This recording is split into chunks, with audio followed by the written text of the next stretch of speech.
Then we have a Mr. Vicente de Lima.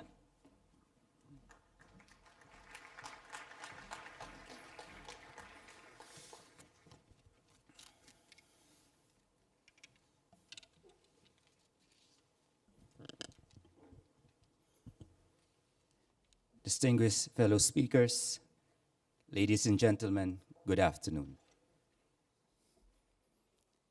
Imagine a pile of corpses that can almost fill up the Stade de Genève.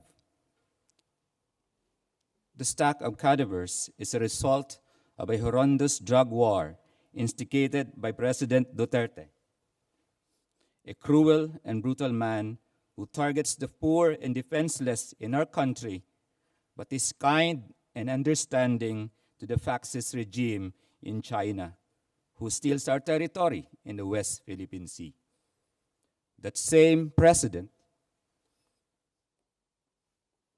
has unconstitutionally pulled the Philippines out of the Rome Statute of the International Criminal Court starting this month, thus depriving the 105 million Filipinos of the only effective legal remedy for the grossest of offenses, such as crime against humanity. This Hitler wannabe even promised to continue his brutal war in a harsher way as his final solution. That there is a pervasive culture of impunity in my country now is pretty obvious. All democratic institutions are subjected to attacks and manipulation by Duterte and his enablers, whether it is the Congress, the judiciary, the Commission on Human Rights, the press, and even the church. My sister, Senator Leila de Lima, is among the very few in the political opposition. Another is the brave Senator Antonio Trillanes, who is here with us today. The two have been brave enough to stand up against Duterte and has been painstakingly working to shatter what she calls the consensus of silence and conspiracy of fear among Filipinos today. Even as a new senator who started her term on July 2016, my sister lost no time in filing a resolution to investigate the spate of extrajudicial killings.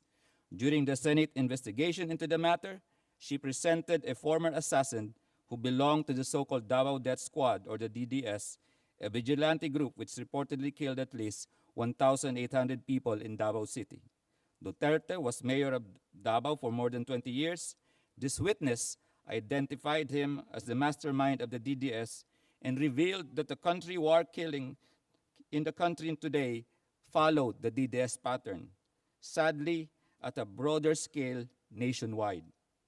In 2009, an investigation on the DDS and then Mayor Duterte was conducted by a team led by my sister, who was then chair of the Philippine Commission on Human Rights. According to the said witness, Duterte ordered them to kill my sister when she visited an alleged dumping ground for victims of the DDS, but they did not succeed. Given Duterte's grudge and to warn any opponent of his budding dictatorship, almost the entire apparatus of government has been working overdrive to discredit, vilify, detain, and iron grip my sister. The Department of Justice filed trump-up charges against her based on orchestrated lies and fabricated testimonies of big-time drug felons whom my sister, in a previous capacity as Justice Secretary, had caused to be segregated to stop their illicit trade. Non-bailable arrest warrants were issued by regular courts, which accepted the cases despite jurisdictional questions, the fatal defects in the indictments, and most importantly, the utter absence of evidence. Worse, these courts allowed a substitution of the charge from drug trading to conspiracy to trade in drugs. Worse, even the 15-member Supreme Court, by a vote of 9 versus 6, affirmed the validity of my sister's arrest. But this 9 could not even agree on the nature of the charge against her. 5 justices considered it as consummated illegal drug trading. 3 of them said it was an indictment for conspiracy to trade in illegal drugs, while 1 justice could not even make up his mind. On top of all these legal maneuverings, Duterte's allies at the Senate ousted my sister as chair of the Committee on Justice and Human Rights. Now, my sister has been in unjust detention for more than 2 years since her arrest on February 24, 2017. 765 days and counting. She is made to suffer augmented indignities such as inspection of confidential documents, non-access to work tools such as laptops and phones, and denial of any live media interview and any visit from foreign guests. I am not actually surprised with the turn of events. Duterte and my sister are polar opposites. One is an autocrat with blood on his hands, the other a human rights defender. This devotion to human dignity and her dedication to an honest work may have been born in our home. As the eldest in our brood of 4, I am the youngest. She was the first and most ardent recipient of moral lessons from our father Vicente and our grandfather Lolo Agapito. Lolo Agapito was a public school teacher who taught us early on about gems such as the Gettysburg Address and other speeches of Abraham Lincoln.